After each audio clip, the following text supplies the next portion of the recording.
como todos ustedes saben, hoy estamos iniciando una nueva serie.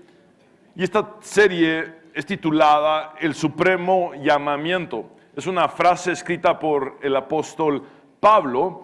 Y lo que haremos durante esta serie será estudiar los diferentes llamamientos que Dios hizo a varios personajes bíblicos y las lecciones que podemos extraer para nuestras vidas.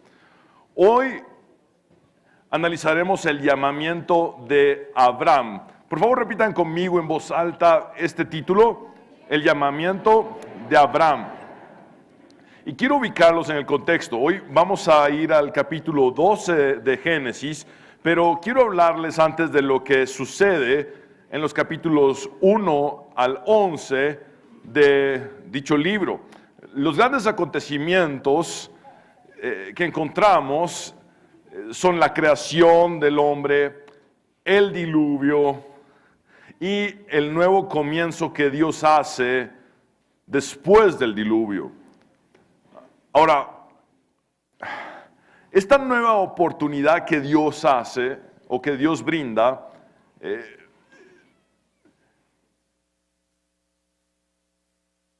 es un nuevo fracaso para los seres humanos. Y queda demostrado en la Torre de Babel que los hombres íbamos a buscar nuestra propia exaltación en lugar de exaltar a Dios. Entonces, el fracaso no es de Dios. Dios da nuevas oportunidades. El fracaso es de los seres humanos que no sabemos aprovechar esas nuevas oportunidades de Dios. Y entonces Dios lo que hace es revelarse a un hombre llamado Abraham, cuyo nombre significa Padre Exaltado. Sabemos que posteriormente Dios le cambió el nombre a Abraham, que significa Padre de una multitud. Ahora, lo que hace Dios es entonces establecer una relación especial y única con este personaje y sus descendientes. Abraham se convertiría en el primero de los patriarcas y en el padre del pueblo elegido por Dios para la venida del Mesías. En este texto descubrimos la enorme perspectiva histórica de los planes de Dios que culminan en la persona y obra del poderoso Salvador Jesucristo. Hay todo un entramado maravilloso que se extiende por todas las Escrituras, que nos muestra la inmensidad de la soberanía y la misericordia de Dios para nosotros. Y es a partir de aquí que empieza a perfilarse el profundo significado de términos como promesa, pacto, bendición, fe. Y vamos a leer los 9 versículos que será nuestro texto base. En Génesis capítulo 12, versículos del 1 al 9, en el nombre del Padre, del Hijo y del Espíritu Santo. Pero Jehová había dicho a Abraham: vete de tu tierra y de tu parentela y de la casa de tu padre a la tierra que te mostraré, y haré de ti una nación grande, y te bendeciré y engrandeceré tu nombre, y serás bendición. Bendeciré a los que te bendijeren, y a los que te maldijeren maldeciré, y serán benditas en ti todas las familias de la tierra. Y se fue Abraham como Jehová le dijo, y Lot fue con él, y era Abraham de edad de 75 años cuando salió de Harán. Tomó pues Abraham a Sarai su mujer, y a Lot, hijo de su hermano, y todos sus bienes que habían ganado, y las personas que habían adquirido en Harán, y salieron para ir a tierra de Canaán. A tierra de Canaán llegaron, y pasó Abraham por aquella tierra hasta el lugar de Siquem, hasta el encino de Moré, y el cananeo estaba entonces en la tierra. Y apareció Jehová a Abraham y le dijo: a tu descendencia daré esta tierra. Y edificó allí un altar a Jehová, quien le había aparecido. Luego se pasó de allí a un monte al oriente de Betel, y plantó su tienda, teniendo a Betel al occidente y a Jai al oriente. Y edificó allí altar a Jehová, e invocó el nombre de Jehová. Y Abraham partió de allí, caminando, yendo hacia el Negev. Y hay 4 lecciones importantes que podemos extraer de este llamado que Dios hace a Abraham. Este es el punto número 1. El llamamiento es iniciativa de Dios y por lo tanto tiene condiciones y órdenes específicas que cumplen con el plan divino. Es decir, más allá de cumplir con nuestros planes personales, todo esto se trata de cumplir con el plan de Dios.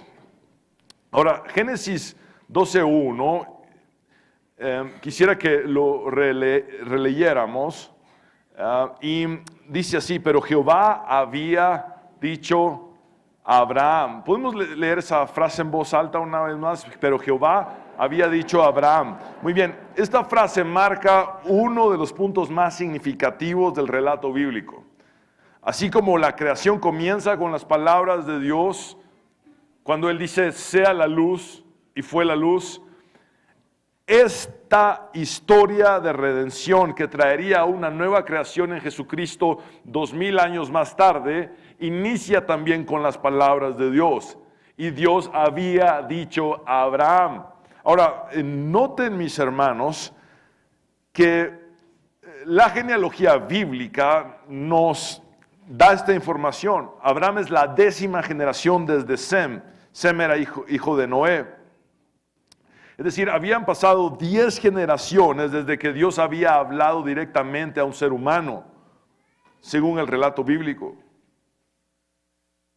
Y noten también la frase gramaticalmente, pero Jehová había dicho a Abraham. Había dicho, nos muestra que Dios había hablado desde un momento anterior.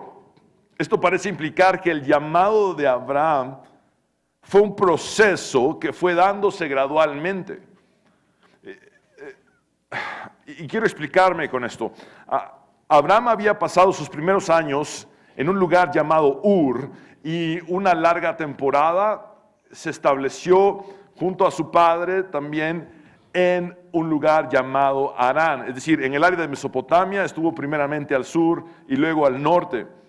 Ahora, cada uno de estos lugares en su momento se había convertido en su tierra. Al parecer, el llamamiento de Abraham se dio cuando estaba todavía en Ur, y luego fue reiterado cuando ya vivía en Harán, muchos años después. Generalmente pensamos que el llamamiento de Abraham fue inmediato o que sucedió de una forma instantánea, y ahora podemos comprender que no fue tan así. Generalmente ubicamos, por ejemplo, la conversión de Pablo y decimos, bueno, Pablo iba camino a Damasco, Jesús apareció a Pablo y en ese momento inmediatamente Pablo reconoce a Cristo y entonces le dice, ¿qué quieres que yo haga, Señor? Pero no en todos los casos es como el de Pablo, es como la reacción de Pablo. Al parecer a Abraham le tomó muchos años.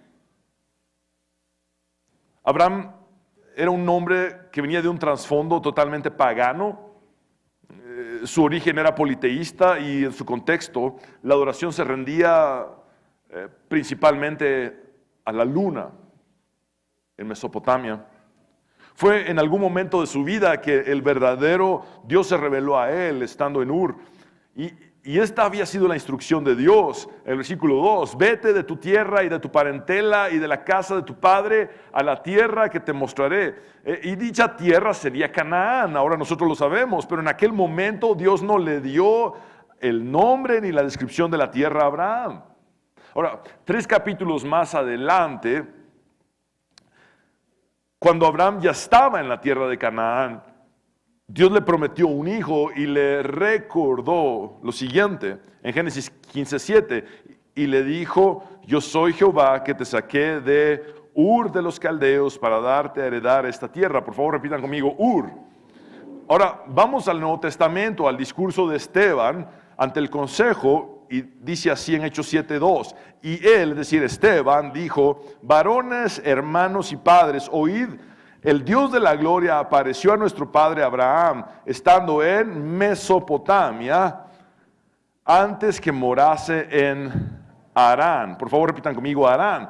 Muy bien, y le dijo, sal de tu tierra y de tu parentela y ven a la tierra que yo te mostraré. Vemos como tanto Ur como Harán, ambos sitios, son lugares donde, como les he dicho ya, sucede y se reitera el llamado de Dios a Abraham. Y nos confirman estos textos por separado en este rastreo que hacemos en las Sagradas Escrituras, tanto en el Antiguo como en el Nuevo Testamento, que el llamado de Abraham fue un proceso de varios años. Algunos eruditos piensan que Abraham salió de unos 55 años de edad de Ur y luego permaneció por unos 20 años en Harán. Esto implica que ese proceso fue sumamente largo. Ahora, volvamos a lo que Abraham tenía que dejar. Dios le dijo que dejara su tierra, que dejara su parentela y que dejara la casa de su padre. Vean cómo el espectro se va haciendo más íntimo. Esta es mi tierra. Esta es mi parentela, es decir, mi clan, mi familia extendida. Pero esta es la casa de mi padre. Es decir, se va haciendo más íntimo el espectro. Son tres cosas que van en orden creciente de importancia. Su tierra, su parentela y la casa de su padre. Era todo aquello que le brindaba en aquel momento identidad y seguridad a Abraham. Para el momento que Abraham sale de Harán, su padre Taré ya había muerto. Por eso dice, vete de la casa de tu padre. Su padre ya no estaba vivo en aquel momento. Esto implica que Abraham estaba abandonando su posición, el título, su herencia, su derecho a la propiedad familiar. Para Abraham el llamamiento de Dios implicó su ruptura con sus raíces más profundas. Necesitaba desvincularse de todo lo que pudiera ser una atadura que impidiera la realización del plan de Dios.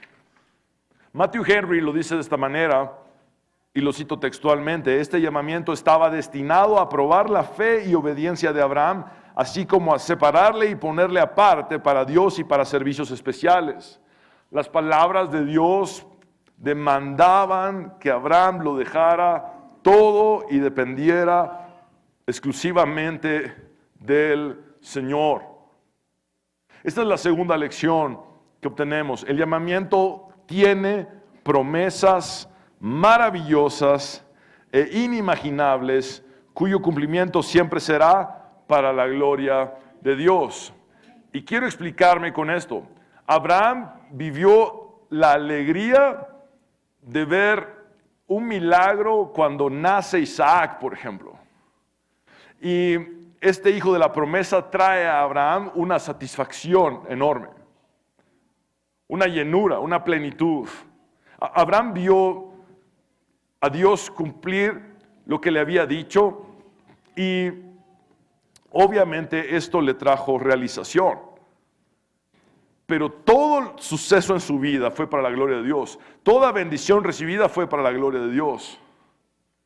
Toda promesa cumplida fue para la gloria de Dios. No vemos aquí promesas con fines egoístas, ni promesas con fines egocéntricos, ni promesas con fines de jactancia personal o de orgullo. Vemos promesas que se cumplen, que obviamente traen una plenitud inmensa a Abraham, pero que siempre la gloria es de Dios. Por eso es que cuando Dios le pide a su hijo en sacrificio,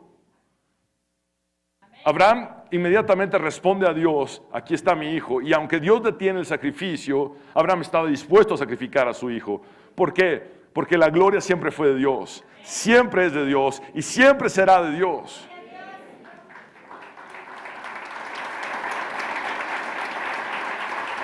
Dios le dice a Abraham: y haré de ti una nación grande, y te bendeciré y engrandeceré tu nombre, y serás bendición. Bendeciré a los que te bendijeren, y a los que te maldijeren maldeciré, y serán benditas en ti todas las familias de la tierra. Y quiero ir por frases en cuanto a esta promesa. Lo primero que Dios dice es: y haré de ti una nación grande. Por favor, vean este panorama. Un hombre de 75 años con una esposa de 65 años que nunca habían podido tener hijos porque su esposa era estéril. De repente escucha que Dios hará de su descendencia una nación grande. Y esta nación sería grande porque de ella surgiría el Mesías que daría salvación. Luego Dios le dice, y te bendeciré. El llamamiento que Dios hace a Abraham muestra el divino regalo de salvación en medio de lo que era el juicio de la humanidad, marcando un retorno al plan original de Dios, que es bendecir. Por favor, vean que cuando Dios en el Génesis crea la primera pareja, varón y hembra, los crea, y lo primero que hace Dios después de que sus criaturas ya están allí es bendecirlas.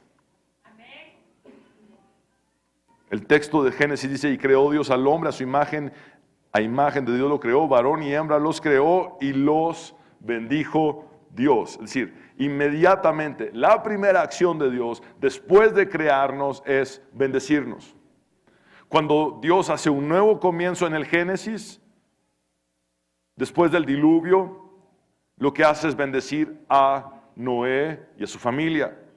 Bendijo Dios a Noé y a sus hijos, es lo que dice el texto literalmente. Entonces vemos cómo la historia es una constante de lo siguiente. Dios queriéndonos bendecir, Dios persiguiéndonos para bendecirnos y nosotros con constantes infidelidades a Dios.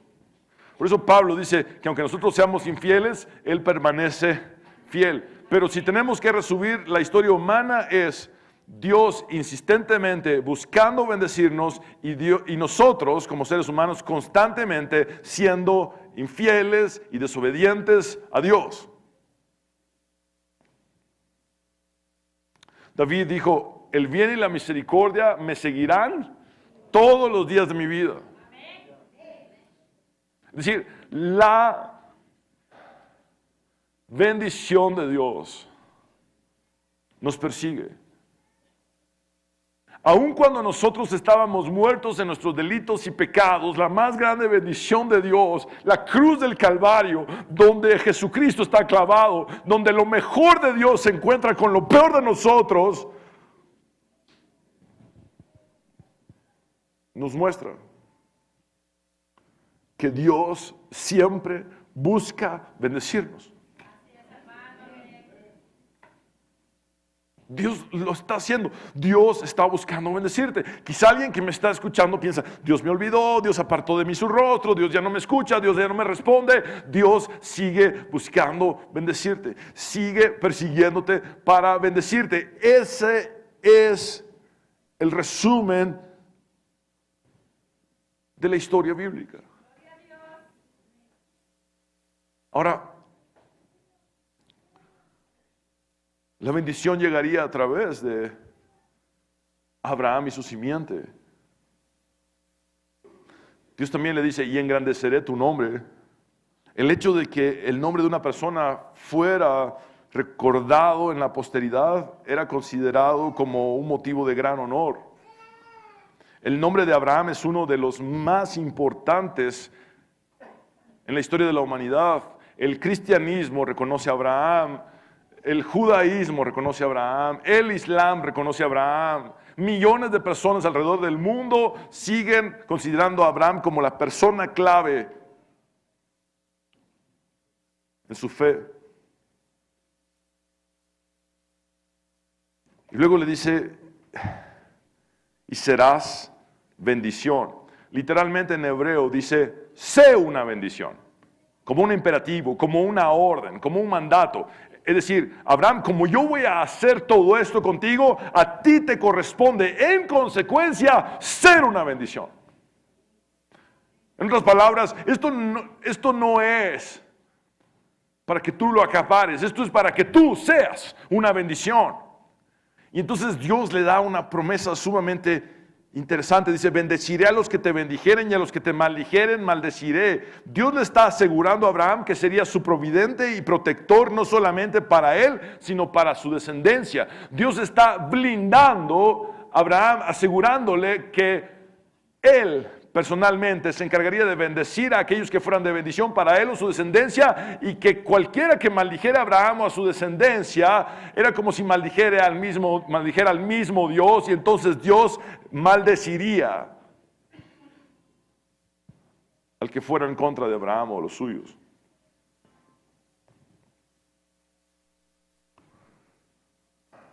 Y luego le dice, y serán benditas en ti todas las familias de la tierra. Este es el punto cúspide de la promesa. Este es el punto cúspide del pacto abrahámico. Abraham y su descendencia serían un canal de bendición para todas las familias de tierra. Su alcance sería universal, porque del linaje de Abraham vendría Cristo para cumplir con todos los designios salvíficos de Dios, y mediante hombres y mujeres nacidos de nuevo, que creemos en el Hijo de Dios, el pacto de Abraham de una gran nación espiritual se cumpliría. La descendencia de Abraham tendría su figura culminante en Jesucristo, el Salvador del mundo, aquel que, levantado, atraería a todos hacia sí mismo. Estas buenas noticias deben recorrer el mundo entero. Por eso la gran comisión es ir por todo el mundo y predicar el evangelio a toda criatura. ¿Por qué? Porque es parte del cumplimiento del pacto de Dios con Abraham.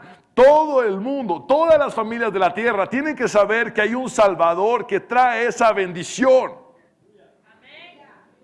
a una realidad, y es Jesucristo, que es simiente de Abraham. Dice Gálatas 3:8, y la Escritura, previendo que Dios había de justificar por la fe a los gentiles, dio de antemano la buena nueva a Abraham, diciendo, en ti serán benditas todas las naciones. Gálatas 3:16, ahora bien, a Abraham fueron hechas las promesas y a su simiente. No dice y a las simientes, como si hablase de muchos, sino como de uno, y a tu simiente, la cual es Cristo. Romanos 9:5, Abraham, Isaac y Jacob son los antepasados de los israelitas, y Cristo mismo era israelita en cuanto a su naturaleza humana, y Él es Dios, Él que reina sobre todas las cosas y es digno de eterna alabanza. Amén.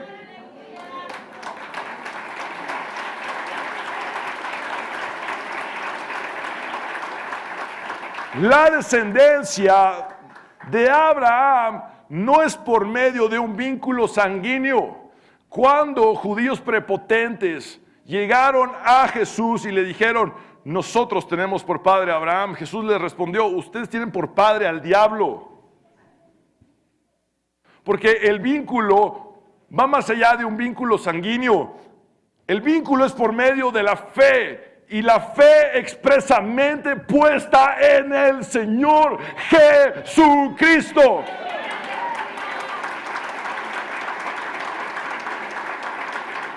Por eso cuando Pedro escribe a los creyentes, dice lo siguiente, mas vosotros sois linaje escogido, real sacerdocio, nación santa, pueblo adquirido por Dios para que anunciéis las virtudes de aquel que os llamó de las tinieblas a su luz admirable. Vosotros que en otro tiempo no erais pueblo, pero que ahora sois pueblo de Dios, que en otro tiempo no habíais alcanzado misericordia, pero ahora habéis alcanzado misericordia. Una de las promesas más conocidas de todas las Sagradas Escrituras es precisamente esta, la promesa que Dios hace a Abraham. Ahora, ¿cuál es el fin de la promesa que Dios hace a Abraham? ¿Quién es la culminación de la promesa que Dios hace a Abraham? ¿Abraham? No, es Jesucristo. Toda promesa que recibimos de Dios, toda promesa que Dios cumple en nuestras vidas, tiene como fin Jesucristo. Siempre Jesucristo. A Él es la gloria y la honra por los siglos de los siglos. Amén. Nunca te olvides que si Dios te da una promesa, se trata de Jesucristo. Nunca te olvides que si Dios cumple su promesa, se trata de Jesucristo. Porque no hay otro nombre bajo el cielo dado a los hombres en el cual podamos tener salvación, sino solamente en el nombre de Jesucristo.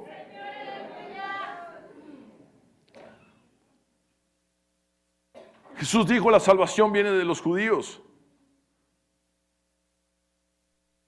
porque él vendría del linaje de Abraham. Pero Jesús no dijo la salvación viene del judaísmo, como muchos lo han malentendido en la actualidad. No tenemos por qué hacer ninguna práctica judía. No somos judíos, somos cristianos.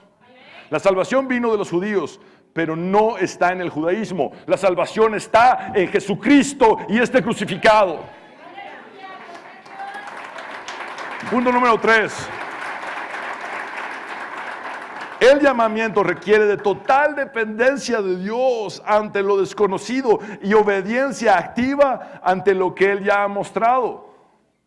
Quiero llevarlos por un momento a lo que el Nuevo Testamento nos dice acerca de Abraham. En Hebreos 11:8, por la fe Abraham, siendo llamado, obedeció para salir al lugar que había de recibir como herencia. Ahora noten esto, y salió sin saber a dónde iba. Es decir, Abraham no tenía idea clara de su destino, pero Dios se lo mostraría en su momento. Mis hermanos, ¿ustedes creen que Dios no le dio la información porque Dios no sabía? Por supuesto que no. Dios omnisciente, Dios soberano, en todos sus atributos, en toda su grandeza, Él decide no darle la información completa. Él le dice, tienes que salir, tienes que dejarlo todo, tienes que irte, pero tienes que depender de mí. No te voy a decir ni el nombre del lugar, ni las características del lugar. Entonces, tú aprenderás a depender de mí. Esa es la forma en la que Dios opera. Dios está buscando que nuestra fe crezca. Dios está buscando aumentar nuestra fe. Y llegan momentos en la vida donde Él estira nuestra fe, estira nuestra fe. Señor, ¿pero dónde es? Tú sigue caminando, que yo te voy a ir mostrando por dónde es. Hoy es un nuevo día y no tienes idea de tu destino. Pues tú sigue caminando hacia donde yo te estoy diciendo que tienes que caminar. Así es como Dios opera con nosotros, sus hijos. No nos da la información completa. Él quiere que dependamos de Él. Y que cada mañana, cuando nuevas son sus misericordias y grande su fidelidad, nos encontremos con Él. Señor, ¿ahora para dónde? Tú sigue a donde yo te muestre. No tienes toda la información, pero da un paso más.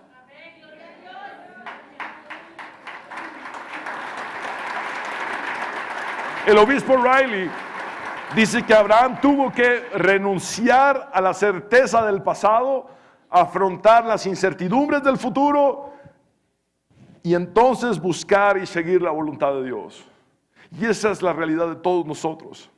Abraham debía aprender a depender de Dios en cada día que pasaba, en cada paso que daba.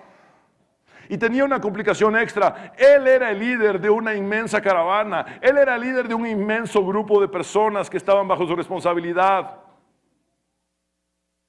Pero siendo el líder, tuvo que aprender que no se trataba de él ni de sus capacidades, se trataba de su dependencia de Dios y de seguirle creyendo a Dios. Versículo 4. Y se fue Abraham como Jehová le dijo, es decir, finalmente obedeció. Esto nos muestra que más allá de demostrar nuestra fe con palabras, la demostramos con acciones, con hechos. Y Lot fue con él. Y era Abraham de edad de 75 años cuando salió de Harán. ¿Cuál es tu edad? La edad no es un limitante. Dios puede usarte.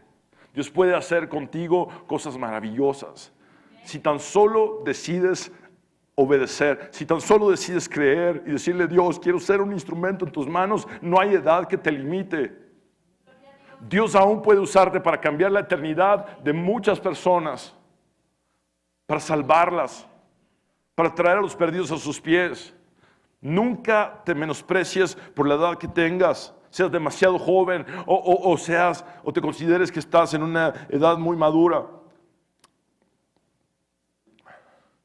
Versículo 5, tomó pues Abraham a Sarai, su mujer, y a Lot, hijo de su hermano, es decir, su sobrino, y todos sus bienes que habían ganado y las personas que habían adquirido en Harán, y salieron para ir a la tierra de Canaán. Esta es la primera vez en toda la Biblia que aparece la palabra Canaán. Y a tierra de Canaán llegaron, y pasó Abraham por aquella tierra hasta el lugar de Siquem, hasta el encino de Moré, y el cananeo estaba entonces en la tierra. Esto implica, y entonces se dio cuenta que la tierra estaba poblada por cananeos.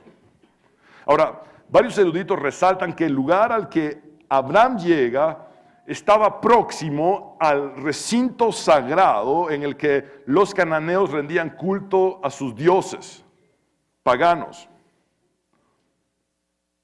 Entonces, están ahí ahora, frente a frente, el paganismo cananeo y el hombre que le creyó y obedeció al único y verdadero Dios. Punto número 4 y final, el llamamiento es absolutamente relacional. Dios se revela y el que ha sido llamado responde en adoración. Vean el versículo 7, y apareció Jehová a Abraham. Ahora, hago una pausa aquí. Esta fue una teofanía, es decir, una manifestación especial de Dios, un fenómeno visible y audible, inexplicable, pero real. Por ejemplo, de Moisés tenemos información de que Dios le apareció desde una zarza ardiente, pero no sabemos de qué manera Dios se manifestó a Abraham aquí, pero sí sabemos lo que le dijo. Y le dijo, a tu descendencia daré esta tierra, y edificó allí un altar a Jehová, quien le había aparecido. Aquí es donde Abraham establece la adoración al único y verdadero Dios. Aquel Dios que 2000 años más tarde seguiría buscando adoradores. Cuando Jesús habló con la samaritana y le dijo, el Padre está buscando a los verdaderos adoradores que le adoren en espíritu y en verdad. Amén, gloria a Dios. Ahora, noten esto, mis hermanos. Trenchard y Martínez comentan lo siguiente, y leo textualmente: era aquel altar un testimonio de fe, de gratitud y de valentía. De fe porque Abraham reconocía la presencia soberana de Dios, de gratitud porque la teofanía era la mejor demostración de que Dios le acompañaba, de valentía porque en la sede del paganismo cananeo, frente a los altares dedicados a los falsos dioses, Abraham levanta el suyo a Jehová e invoca su nombre. Versículo 8, luego se pasó de allí a un monte al oriente de Betel, es decir, viajó hacia el sur unos 40 kilómetros y plantó su tienda, teniendo a Betel al occidente y a Jai al oriente, y edificó allí altar a Jehová e invocó el nombre de Jehová. Ahora, por favor repitan conmigo, invocó el nombre de Jehová. No era una oración privada, no era un momento a solas con Dios, era una proclamación pública. Estaba dispuesto a dar a conocer quién es el único y verdadero Dios al que él conoció. En el medio del politeísmo surge este Abraham monoteísta, y en medio de aquellas tinieblas de perdición y de idolatría es que él empieza a proclamar al único verdadero Dios que le había llamado y que le había dado promesas.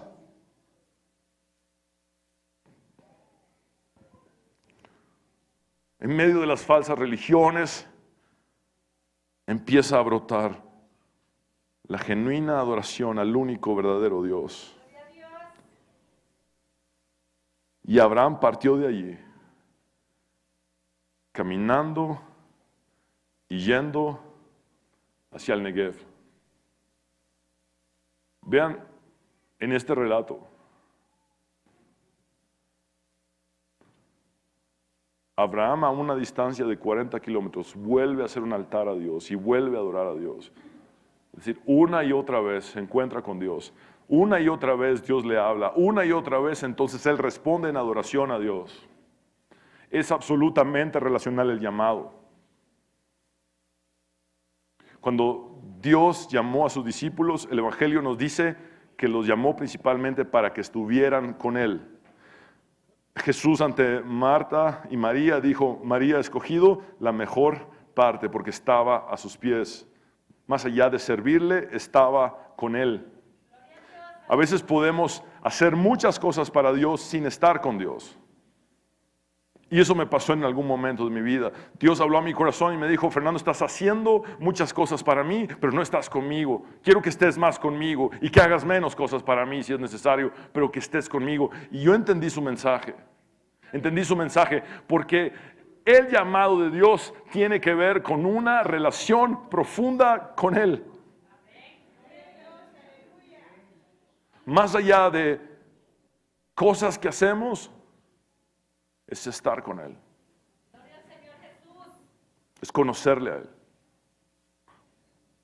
Por eso en el Nuevo Testamento, Santiago dice en el capítulo 2, versículo 23, y se cumplió la escritura que dice: Abraham creyó a Dios y le fue contado por justicia y fue llamado amigo de Dios. Es decir, alguien sumamente cercano a Dios.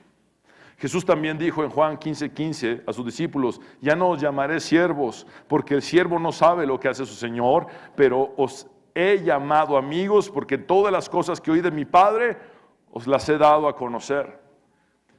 Mis hermanos, esta amistad es iniciativa de Dios. Jesús lo deja claro. Dios nos ha perseguido para bendecirnos, a pesar de nuestras infidelidades. Y la cruz es la máxima muestra. Ahora Dios toma la iniciativa de ser nuestro amigo. Ahora quiero explicarme bien, porque en la cosmovisión del entorno de Abraham, una amistad no significaba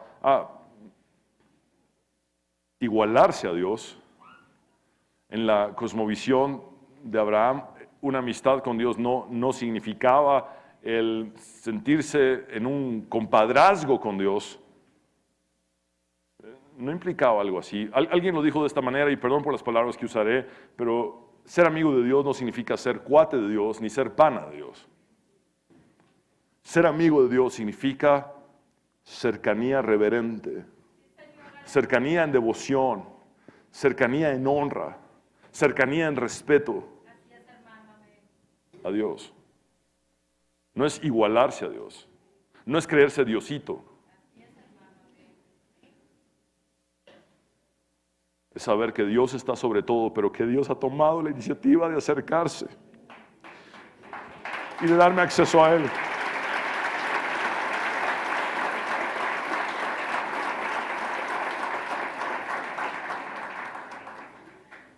Por eso,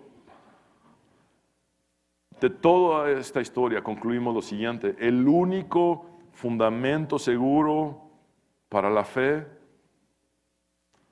no es lo que deseamos, queremos o sentimos, sino lo que Dios ha dicho.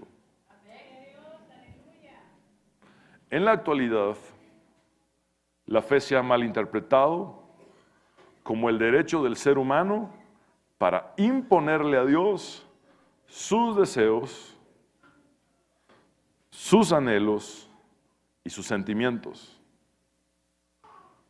Pero un momento, no significó eso para Abraham. Para Abraham, fe implicó hacer lo que no quería. Dejar su tierra, su parentela y la casa de su padre.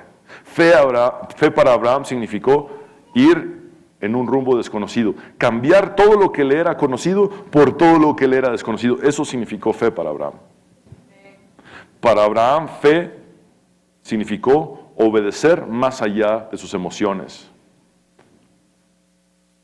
creerle a Dios en cada paso. Fe para Abraham significó: no necesito la información completa, pero sí necesito que me guíes en el camino, que me digas dónde poner el próximo paso y hacia dónde dirigirme. Eso es fe. Eso es fe. Mis hermanos,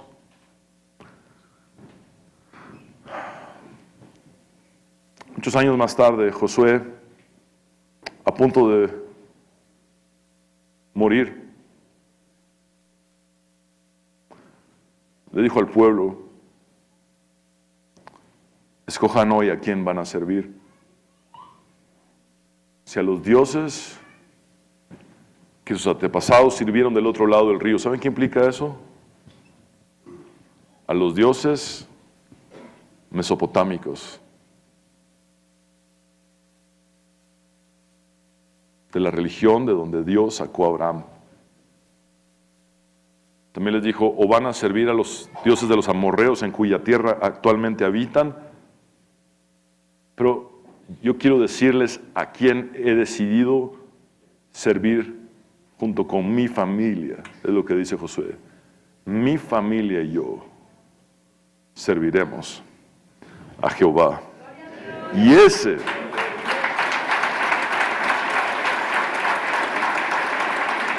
es el resultado de el llamado de Dios a Abraham. Abraham decidió, después de un proceso largo, dar el paso y decirle a Dios: ahora voy. Se emprende el camino, dejando atrás no solo su tierra, su parentela y la casa de su padre, sino también lo que a él le brindaba seguridad de identidad. No se trata de lo que yo quiero, no se trata de lo que yo deseo, no se trata de lo que yo siento, se trata de lo que Dios me ha dicho. Yo le creo a Dios, Él se ha revelado a mí, tengo fe en Él, no me ha dado la información completa, pero yo doy un paso más, Él me está guiando paso a paso, día a día, sigo hacia la tierra que Él me ha de mostrar. Él sabe cuál es la tierra, Él sabe cómo es esa tierra, yo simplemente le tengo que seguir creyendo. Y entonces, finalmente, Abraham llega a ver cosas inimaginables para él, cosas que sus sueños jamás pudieron prever. Promesas de Dios que superaron todo lo que él hubiera podido divisar en el horizonte. Porque es simple, los planes de Dios superan a los nuestros. Y los pensamientos de Dios superan a los nuestros. Te invito a creerle más allá de todo. Así es necesario dejarlo todo por Él. Y una cosa más. Te invito a hacer a un lado lo que quieres para aferrarte a lo que Él quiere y ver que sus promesas trascienden toda expectativa que tú puedes tener. Él es verdadero, Él es Dios, Él es real. Y todo se trata de Él. Les invito a que nos pongamos de pie y vamos a orar, mis hermanos.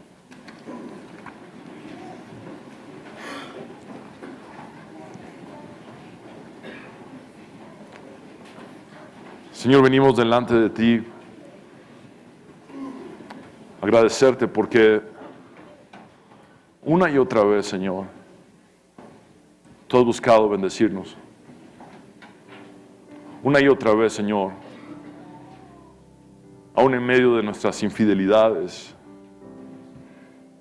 tú nos has mostrado tu fidelidad y tu bien y tu misericordia nos han perseguido. Señor, tu cruz muestra cómo tú lo das todo cuando nosotros estamos muertos en delitos y pecados, buscando bendecirnos. Tú haces una promesa a Abraham que empieza toda la historia de redención para nosotros y que culmina en la cruz cuando Jesús dice: consumado es. Todo pacto se trata de Cristo. Toda promesa se trata de Cristo. Todo cumplimiento de promesa se trata de Cristo. Cristo lo es todo. Solamente a Él sea la gloria por los siglos de los siglos. Por eso, Señor, Hoy te decimos, henos aquí. Quizá tú has estado hablando con mis hermanos de cosas que necesitan dejar atrás.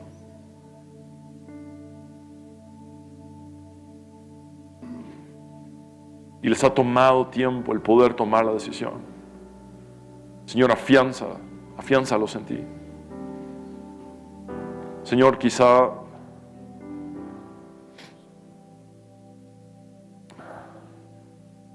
varios de ellos están preguntándose, pero ¿cómo va a cumplir Dios esta promesa en mi vida?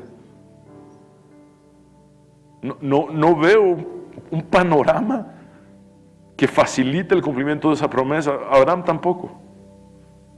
Una esposa estéril de 65 años.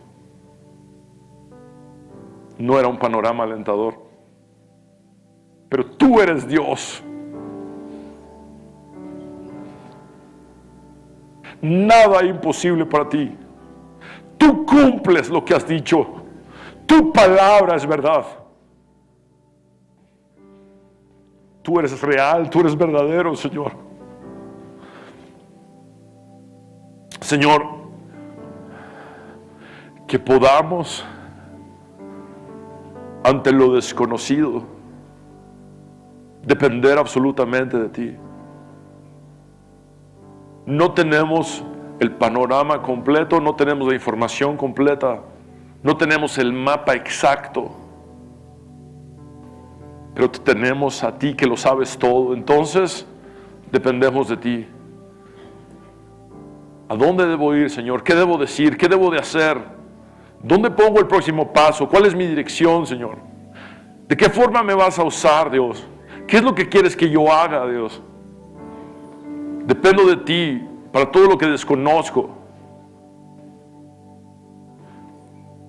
Y acerca de todo aquello que ya tú me has mostrado, entonces aquí está mi obediencia activa, Señor. Es decir, tomo acción para lo que ya sé que tú quieres, que tú me has dicho que debo hacer. Dame la determinación, Señor, para actuar.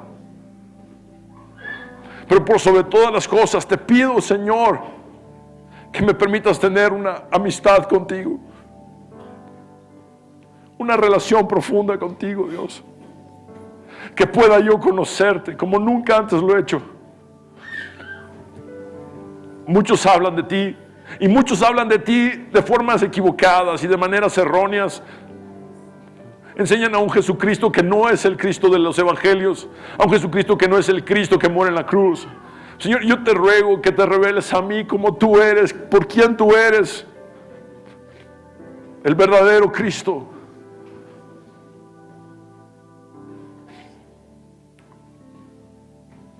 Quiero hablar contigo, hombre y mujer, que necesitas a Dios. Haz esta oración de fe conmigo. El apóstol Pablo dijo en Romanos que se necesita creer con el corazón y confesar con los labios.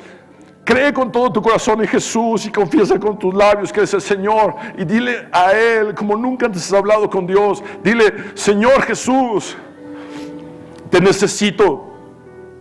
Reconozco que soy pecador, pero también sé que tú moriste en la cruz para perdonar mis pecados y que resucitaste al tercer día para darme la victoria y la vida eterna. Sálvame, Jesús. En tu nombre, Jesús, hemos orado. Amén.